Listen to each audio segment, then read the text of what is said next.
Hi, everybody. This is Mrs. Garcia. I wanted to take a couple of minutes and talk to you a little bit about close reading. You'll see this term a lot throughout your humanities course, and you'll be asked to apply some of the strategies you're learning as they pertain to close reading, throughout every subject area and really throughout the year in all of the materials that you'll be working with. In language arts specifically, you'll see a lot of times with tasks that I assign to you myself, you will see opportunities for you to reread text or to pull out important information and really, generally speaking, to just uncover layers of meaning that lead to deeper comprehension of what you're reading. So you're going to be asked many, many times to pull out different types of information each time you read. So you might feel like, as an elementary school student, that you're just rereading things over and over and over again. But I want you to really understand the purpose of doing that and how that helps you become a stronger detective while you're working and how that helps you further understand what it is that you're learning about. You'll be asked to pull out simple things that you've done in the past, like the main idea and details.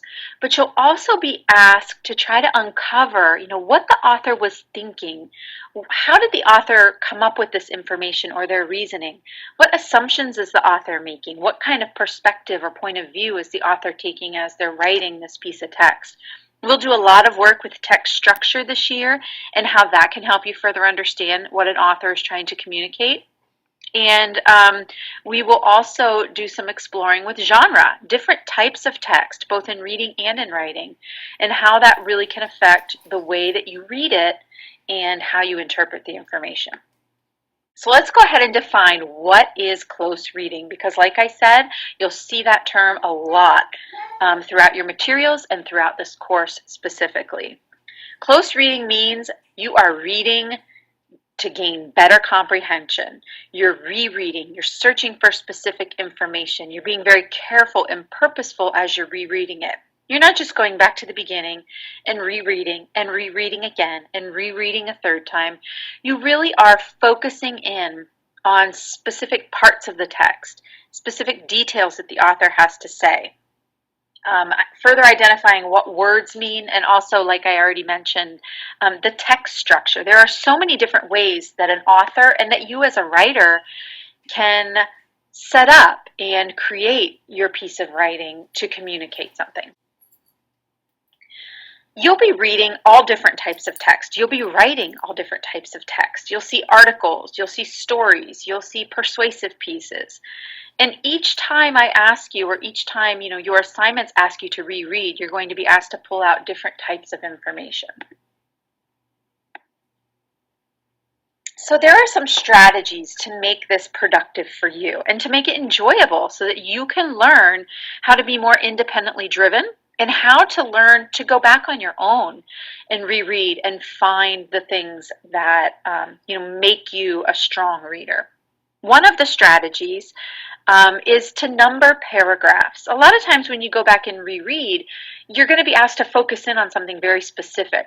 So numbering your paragraphs can help you locate information and then also cite that information in a response or in a piece of writing or in a summary.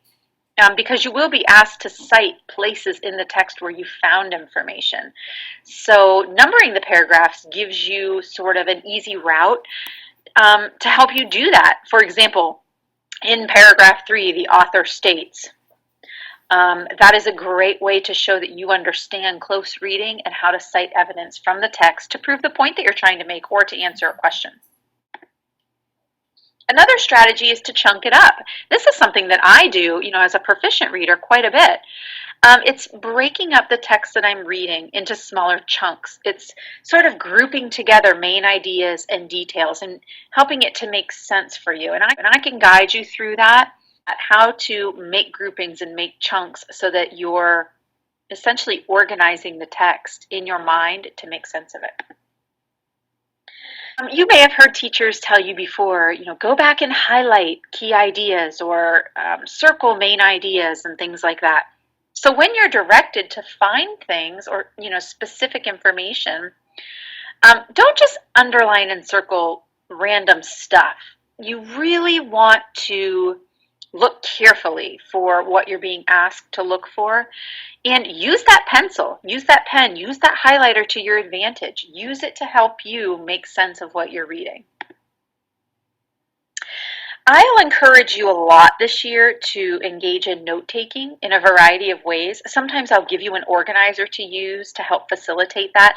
Other times I'll say, just use the margin in your text or in your notebook and pull out information little by little.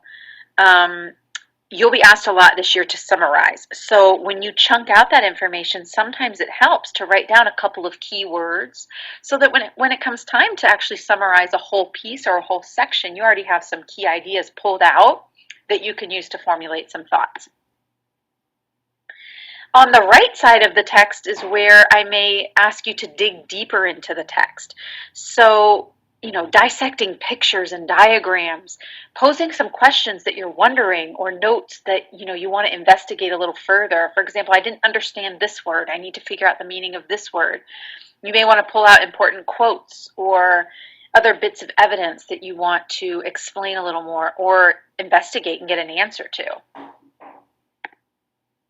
So, for your grade level, a piece of text could essentially end up looking like this, where you're really dissecting it, pulling out important information, making it clear what you don't understand, putting things into your own words, and identifying genre, identifying the structure that the author wrote it in, finding key vocabulary. These are all activities that help you engage purposefully in close reading. That is what you're looking at. That is close reading. That's a reader going back multiple times to truly figure out what's being communicated there. So think of this video right here as just a preview for what close reading is, because you will see that term throughout the year. And we'll circle back around. We'll review it again. I'll give you feedback on work that you're submitting when you're engaged in summarizing or rereading or working with different skills and strategies. And I hope that you'll find that close reading will help even those who are proficient readers become even stronger and gaining deeper meaning about what they're reading.